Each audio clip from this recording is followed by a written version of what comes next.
السلام علیکم معزز خواتین و حضرات، علی ممتاز آپ کے ساتھ ایک اور ویلاگ لے کر۔ بیرسٹر حسان نیازی اور میاں عباد فاروق یہ دونوں ہی ملٹری کسٹڈی میں ہیں اور ان دونوں کے خلاف فوجی عدالتوں میں کیس چلایا جا رہا ہے۔ 9 مئی کے بعد یہ گرفتار ہوئے اور اب تقریباً 1 سال ہونے کو ہیں ان کی گرفتاری کو۔ میاں عباد فاروق کا تو آپ کو معلوم ہے کہ جب وہ گرفتار ہوئے تو پھر اس کے بعد ان کا ایک بیان بھی آیا۔ اس بیان سے وہ بس اس پر اتنی دیر قائم رہے کہ جب تک وہ انسداد دہشت گردی کی عدالت میں نہیں ان کو لایا گیا، اور اینٹی ٹیررسٹ کورٹ یعنی کہ انسداد دہشت گردی کی عدالت میں جب ان کو لایا گیا تو وہاں پر میں نے بھی ان سے ایک دفعہ پوچھا، میں نے کہا جی وہ جو آپ کو بیان تھا اس کا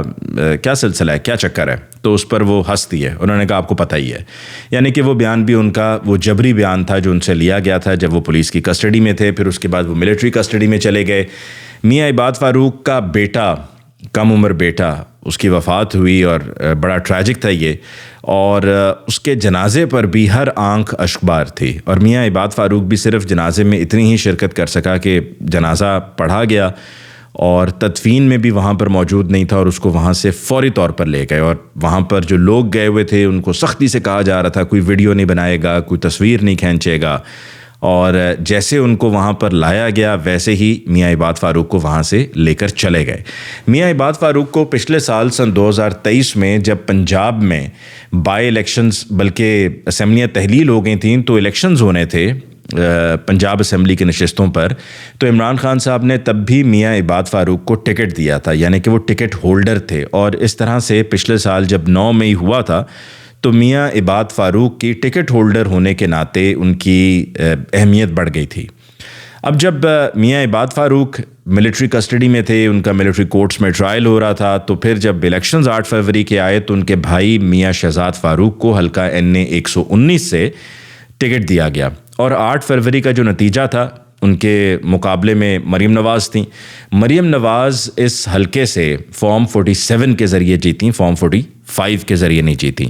اور چونکہ انہوں نے اپنی پروونشل اسمبلی کی سیٹ جو کہ مہر شرافت سے وہ بمشکل فارم 47 اور فارم 47 پہ بھی بمشکل سے صرف 2500 ووٹوں کی لیڈ سے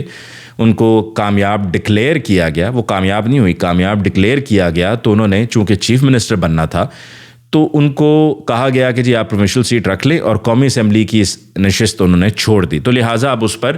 دوبارہ بائی الیکشن ہو رہا ہے، اور بائی الیکشن میں بھی میاں عباد فاروق کے بھائی میاں شہزاد فاروق کو ٹکٹ دی گئی ہے۔ دوسری طرف حسان نیازی، ایک ایسا نوجوان کہ جن کو میں سن 2010 سے جانتا ہوں، ISF کا بہترین ورکر اور پاکستان تحریک انصاف کا جان نچھاور کرنے والا، PTI پہ، عمران خان پہ جان نچھاور کرنے والا، اور یوتھ کو لاہور میں بڑا ایکٹیولی لے کر چلا، ساتھ میں ان دنوں میں حافظ فرحت عباس اور وقاص افتخار، جن کو ابھی ڈسکا سے PTI نے ٹکٹ دی تھی پروونشل اسمبلی کی سیٹ کی، اور جیت بھی گئے تھے، وہاں پر بھی یہی گیم ان کے ساتھ ہوئی اور شرطیہ جیتے ہوئے تھے، تقریباً کوئی 11-12 ہزار کی لیڈ سے وہ جیتے ہیں وہاں پر۔ وہ بھی، فاروق حبیب بھی، یہ سارے وہ لوگ تھے جو بڑے ایکٹیو تھے اور بڑا ISF کو لے کر چل رہے تھے، اور بڑی پاپولیرٹی مل رہی تھی ISF کو۔ پھر اس کے بعد آہستہ آہستہ بڑھتے بڑھتے بات جب آگے گئی تو حسان نیازی نے باہر سے بار ایٹ لاء کیا، بیرسٹر بن گئے، اپنی PTI سے ان کی جو محبت تھی وہ پہلے بھی اتنی تھی، بعد میں بھی اتنی رہی، اور پھر 9 مئی کے بعد وہ غائب ہو گئے، پھر اس کے بعد ایبٹ آباد سے وہ پکڑے گئے اور وہ بھی ملٹری کسٹڈی میں تھے، اور ان سے ان کی فیملی کی ملاقات پہلے تو ہو نہیں پا رہی تھی، پھر اس کے بعد جب ملاقاتیں ہونا شروع ہوئیں تو وہ ایوری تھرسڈے تھی، اس میں بھی وقفہ آیا، اور وہ وقفہ اس طرح سے آیا کہ جب پہلی ملاقات ہو گئی تو ان کے والد حفیظ اللہ نیازی صاحب جو سینئر صحافی ہیں، حفیظ اللہ نیازی صاحب نے ٹویٹر پہ ٹویٹ کر دی، اور وہ ایسی چبھنے والی ٹویٹ تھی کہ پھر اس کے بعد ملاقاتیں اگلے کچھ ہفتے نہیں ہوئیں، اور اس کی وجہ یہ تھی کہ جو حفیظ اللہ نیازی صاحب نے جا کر ٹویٹ کیا، اگر وہ نہ کرتے تو ملاقاتیں جاری رہتی، لیکن بہرحال جب فیملی کی ملاقات ہوئی حسان نیازی سے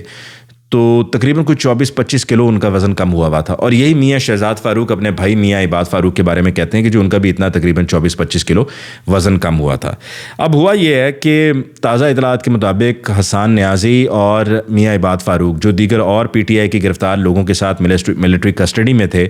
ان کی فیملیز کی جب ان سے کل جمعرات کو ملاقات ہوئی ہے تو انہوں نے بتایا ہے کہ حسان نیازی اور میاں عباد فاروق کو وہاں سے کہیں اور کسی نامعلوم مقام پر منتقل کر دیا گیا، اور وہ جو ان کے سیلز تھے جہاں پر ان کو رکھا گیا تھا، بند کیا گیا تھا، وہ ان میں وہاں پر نہیں ہیں۔ اور PTI کی طرف سے اور میاں شہزاد فاروق اور حسان نیازی کی فیملی کی طرف سے جن کو ابھی تک کچھ نہیں معلوم ہے کہ ان کو کہاں رکھا گیا. وہ صرف یہ امید لیے بیٹھے ہیں کہ وہ خیریت سے ہوں گے. لیکن پی ٹی آئی اور پی ٹی آئی کے کچھ سپورٹرز کا یہ کہنا ہے کہ جو ان کو مار دیا گیا, خدا نخواستہ ان کو مار دیا گیا ہے. میاں شہزاد فاروق نے بھی یہ کہا ہے کہ جی مجھ پر پریشر ڈالنے کے لیے میرے بھائی میاں عباد فاروق, کیونکہ NA-119 سے وہ کنٹیسٹ کر رہے ہیں, تو میرے بھائی کو اٹھایا گیا ہے. میرے بھائی کو وہاں سے لے کر کسی اور نامعلوم مقام پر لے گئے ہیں. اور ویسے بھی سویلینز کا ملٹری ٹرائل نہیں ہونا چاہیے, یہ پی ٹی آئی نے بھی مطالبہ کیا ہے. اور دوسری طرف عمران خان صاحب نے بھی جو بھی بات کی تھی اب سے 2 روز پہلے, جس کے بعد صحافیوں کی بھی بڑی سختیاں ہوں گی, یہاں سارے صحافیوں کو اندر جانے بھی نہیں دیا گیا. اور عمران خان صاحب نے آج سماعت میں یہ کہا بھی جج صاحب سے کہ جی صحافیوں سے مجھے بات نہیں کرنے دی جا رہی ہے. تو ان کا یہ کہنا تھا کہ جی آپ دوران سماعت صحافیوں سے بات نہ کریں. انہوں نے کہا جی اگر میں بعد میں بات کرنے کی کوشش کرتا ہوں تو جیسے ہی سماعت ختم ہوتی ہے تو جیل انتظامیہ صحافیوں کو یہاں سے جانے کو کہتی ہے. تو مجھے صرف 10 منٹ کا موقع دیا جائے صحافیوں سے بات کرنے کے لیے, اور وہ اس لیے بھی بات کرنے کا موقع دیا جائے کہ میرے بارے میں بہت سی باتیں باہر کہہ دی جاتی ہیں, تو میری طرف سے ان کی وضاحت کرنا بہت ضروری ہوتا ہے, بہت امپورٹنٹ ہوتا ہے. دوسری طرف عمران خان صاحب کی اہلیہ بشریٰ بی بی کے جو میڈیکل چیک اپ ہے اس کے لیے اجازت دی گئی ہے کہ آن ہیومینیٹیرین گراؤنڈز, یعنی کہ انسانی بنیادوں پر کہا گیا ہے کہ ایک پرائیویٹ ہسپتال سے ان کے ٹیسٹ کروائے جائیں, اور جو شوکت خانم کے ہاسپٹل ہیں کہ ڈاکٹر ہیں ان کی نگرانی میں کروائے جائیں. اور عمران خان صاحب نے کہا کہ جو ڈاکٹر صاحب ہیں شوکت خانم کے بڑے مصروف ہوتے ہیں, لیکن جب کہا جائے گا تو ان کو بلوا لیا جائے گا, کیونکہ اس طرح اور بار بار وہی بات کہ جن کو کھانے میں وہ دیا گیا ہے, ہارپک دیا گیا ہے جو کہ واش رومز میں ٹوائلٹس میں استعمال ہوتا ہے, وہ ان کے کھانے میں ملایا گیا ہے. اور عمران خان صاحب کا کہنا ہے کہ ان کی صحت جو ہے وہ دن بدن گر رہی ہے, اور ان کو اندر کھاتی ہیں کچھ تو جلن محسوس ہوتی ہے اور شدید تکلیف میں ہیں. تو ان سے یہ کہا گیا ہے کہ جی شفا ہاسپٹل سے ان کے ٹیسٹ کروائے جائیں گے, جیسا کہ انڈوسکوپی وغیرہ کی بھی بات ہو رہی ہے, تاکہ رپورٹ سامنے آ سکیں. تو عمران خان صاحب نے جو یہ بات کی تھی بادشاہ والی, اس بات کے بعد یہ کہا جا رہا ہے کہ امپریشن یہی ہے کہ جی عمران خان صاحب چونکہ ایک دفعہ پھر کھڑے ہو گئے ہیں اور انہوں نے کہا جی یہ ان کا خواب ہی رہے گا, اور یہ خواب ان کا ادھورا ہی رہے گا کہ جی مجھ میں یہ ڈر دیکھیں کہ میں ڈرا ہوا ہوں, گھبرایا ہوا ہوں. تو عمران خان صاحب کو سبق سکھانے کے لیے یا عمران خان صاحب کو کمزور کرنے کے لیے ان کے بھانجے اور دوسری طرف NA-119 سے دستبردار ہو جائے میاں شہزاد فاروق, یہ سب کوششیں کی جا رہی ہیں صرف اس الیکشن کو لے کے اور دوسری طرف عمران خان صاحب کو لے کر. لیکن یہ کہ دونوں ایز آئی اسپیک وہاں پر موجود نہیں ہیں ملٹری کسٹڈی میں. سو بڑی یہ ایک الارمنگ سچویشن ہے. دوسری طرف ہم جانتے ہیں کہ NA-119 PP-147 یہ دونوں لاہور کے حلقے ہیں. ان دونوں حلقوں میں اطلاعات یہی آ رہی ہیں, ایک میں میاں شہزاد فاروق ہیں, دوسرے میں محمد خان مدنی ہیں, کہ یہاں پر تیاری کر لی گئی ہے دھاندلی کے لیے. اور یہی وجہ ہے کچھ وائس میسیجز پکڑے گئے ہیں. ان وائس میسیجز میں یہ کہا جا رہا ہے کہ عملے کو AC صاحب نے فلاں مقام پر بلایا ہے, اور پنجاب میں گورنمنٹ مریم نواز کی ہے, چیف منسٹر وہی ہیں میڈم چیف منسٹر, اور ان کی طرف سے بھرپور کوشش کی جا رہی ہے کہ یہ ان دونوں پروونشل اسمبلی کے حلقوں میں,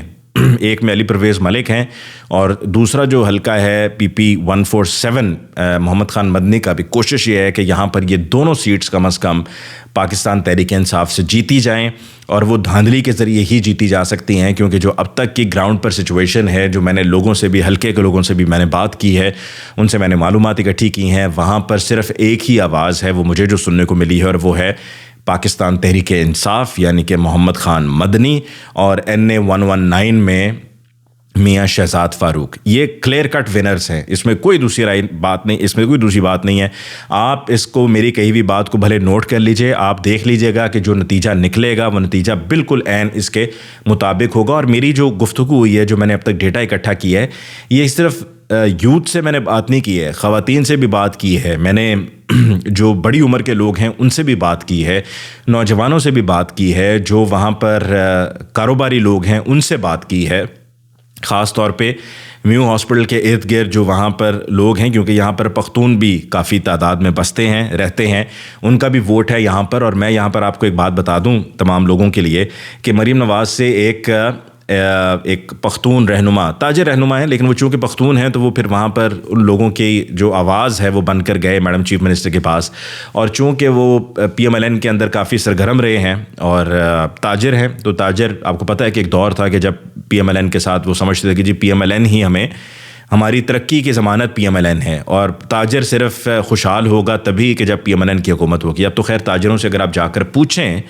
تو وہ آپ کو بڑا کھل کر کہتے ہیں کہ جی ہمارے سارے اندازے غلط تھے, ہم غلط بات کرتے رہے ہیں. جو کہتے رہے نا کہ جی یہ جو ہم تاجر سارے جڑے ہوئے ہیں,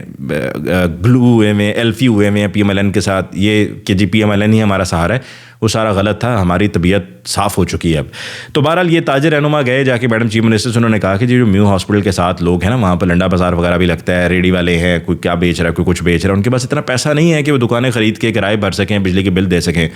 وہ صبح سویرے آتے ہیں, محنت مزدوری کرتے ہیں, محنت مزدوری کر کے وہ چلے جاتے ہیں. تو یہ تاجر رہنما گئے جا کر میڈم چیف منسٹر سے, انہوں نے ملاقات کی, اور ملاقات کر کے انہوں نے سفارش کی کہ میڈم وہاں پر ٹریفک پولیس والے ان کو بڑا تنگ کرتے ہیں, تو مہربانی کریں آپ. اس وقت یہ چیف منسٹر نہیں بنی تھی, یہ بھی میں آپ کو ذرا واضح کر دوں کہ مطلب تب یہ حالات تھے, سوچ کیا تھی, مائنڈ سیٹ کیا ہے, وہ آپ کو اس سے اندازہ ہوگا. تو انہوں نے کہا جی میڈم یہ پلیز سی ٹی او سے کہہ دیں, سٹی ٹریفک آفیسر لاہور سے, کہ ٹریفک پولیس والے وہاں پر جا کے غریب لوگ ہیں ان کو نہ تنگ کیا کریں, ان کو کام کرنے دیں.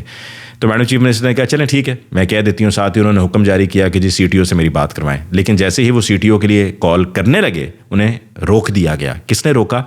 مریم نواز نے. اور مریم نواز نے ان سے کہا کہ جی وہ وہاں پر تو بڑے پختون ہیں. تو اس سے آپ کو اندازہ ہوتا ہے کہ وہ پختونوں کو لے کر ان کی کیا سوچ ہے, کیونکہ پی ایم ایل این 2013, 2018, 2024 جیت ہی نہیں رہی ہے خیبر پختونخوا سے. بری طرح سے ان کو پچھاڑ دیا جاتا ہے. پی ٹی آئی ہے ہر طرف کے پی کے میں, اور ایگزسٹ ہی نہیں کرتی ہے. پی ایم ایل این کا نام و نشان نہیں ہے کے پی کے میں. پی ایم ایل این صرف پنجاب کی حد تک کی ایک پارٹی بن کے رہ گئی ہے, وہ بھی جیسے کہ آپ کو پتہ ہی ہے کہ سیٹیں کتنی رہ گئی ہیں پیچھے, اور جو اپنی بچی کچی سیاست ہے اس کو بھی دفن کرنے پر تلی ہوئی ہے پی ایم ایل این. یہی وجہ ہے کہ حکومت بھی لے لی گئی. تو آپ اس سے اندازہ لگا لیں کہ مریم نواز پختونوں کو لے کر کیا سوچتی ہیں, اور اس حلقے کے پی پی 147 کے خاص طور پہ جو پختون ہیں وہ ووٹ دیں گے تو کس کو ووٹ دیں گے ان بائی الیکشنز میں. اور آپ کو میں نے سروے کے بارے میں بھی پہلے بتا دیا. اور آخر میں جیسا کہ توشہ خانہ, سائفر, عدت میں نکاح کیس میں بڑی تیزی سے اس کو چلایا گیا اور اس کے بعد پھر سزائیں سنائی گئیں, وہی پیٹرن اب فالو کیا جا رہا ہے القادر ٹرسٹ میں. اور نیب میں بھی جو فوج سے لوگوں کو لا کے بھرتی کیا گیا ہے, اس کے پیچھے بھی وجہ یہی ہے کہ تاکہ چیزوں کو ایکسپیڈائٹ کیا جائے, اور ساتھ میں نئے سے نئے کیسز عمران خان صاحب پر بنائے جانے کی تیاری ہو رہی ہے, کہ تاکہ اگر, کیونکہ یہ نظر آ رہا ہے کہ اگر القادر میں وہ ایکوٹ ہو گئے, بچ گئے, اور ادھر سے توشہ خانہ, عدت میں نکاح, اور توشہ خانہ میں تو ویسی سزا معطل ہوئی ہے, سائفر میں, عدت میں نکاح میں, القادر میں, اگر ان سب میں ان کو ضمانتیں مل گئیں تو جیل میں نہیں رکھا جا سکے گا, مشکل ہو جائے گا. لہٰذا پورا زور لگایا جا رہا ہے کہ کسی نہ کسی طریقے سے عمران خان صاحب کو جیل میں رکھا جائے, اور وہ القادر میں اب سزا سنائی جائے گی. اس کے لیے تیاریاں پوری ہو گئی ہیں, تیزی سے کام چل رہا ہے, اور ہر چیز اپنی مٹھی میں ہے. عدلیہ اپنا وقار کھو چکی ہے, ان کو کوئی فرق نہیں پڑتا, سو نہیں پڑتا. اور نیب میں بھی جو کیا گیا ہے, جو وہاں پر بھی واردات ڈالی گئی ہے, وہ بھی آپ کے سامنے ہے. تو اس کے ساتھ ہی مجھے علی ممتاز کو اس ویلاگ سے دیجیے اجازت. اللہ نگہبان.